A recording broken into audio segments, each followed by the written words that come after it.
कर्मा धर्मा व्रत कथा कहानी।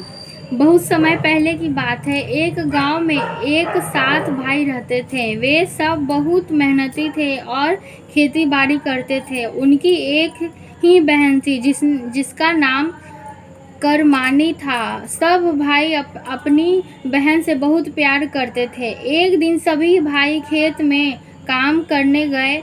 दोपहर में उनकी पत्नियां उनके लिए खाना लेकर गई, लेकिन भाइयों ने कहा कि जब तक उनकी प्यारी बहन करमानी खाना नहीं लाएगी वो नहीं खाएंगे।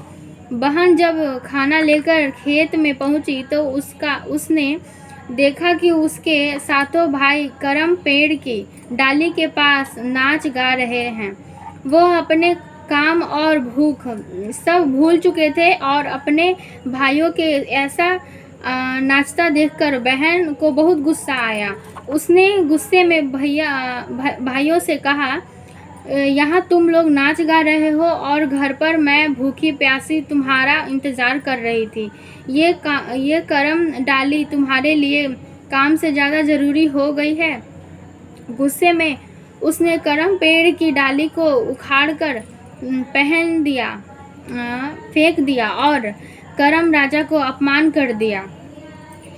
जैसे ही उसने डाली फेंकी, करम राजा नाराज हो गए। उसी पल से उन भाइयों के बुरे दिन शुरू हो गए। उनकी फसल बर्बाद हो गई, पशु मर गए और घर में गरीबी आ गई। उनके पास खाने के भी लाले पड़ गए। जब उन्हें अपनी गलतियों का एहसास हुआ तो उन्होंने करम राजा को मनाने का सोचा। सातों भाई और बहन करम राजा को ढूंढने के लिए निकल पड़े। चलते चलते उन्हें एक नदी मिली जिसमें एक बड़ा सा हाथी डूब रहा था। हाथी ने उनसे कहा कि अगर वह उसे बचा ले तो उन्हें करम राजा का बता देगा। भाइयों ने उसे बचा लिया। आगे चलकर उसे करम राजा मिल गए।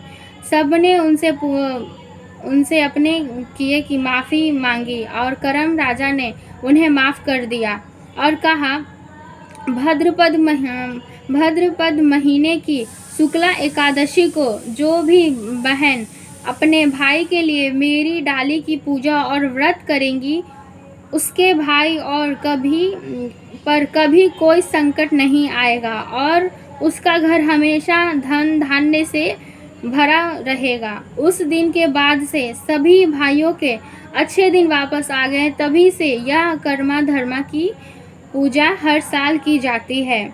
इस कथा के सार यह है कि हमें प्रकृति नेचर के साथ हमेशा सम्मान करना चाहिए और अपने कर्मों को हमेशा अच्छा रखना चाहिए। संपूर्ण।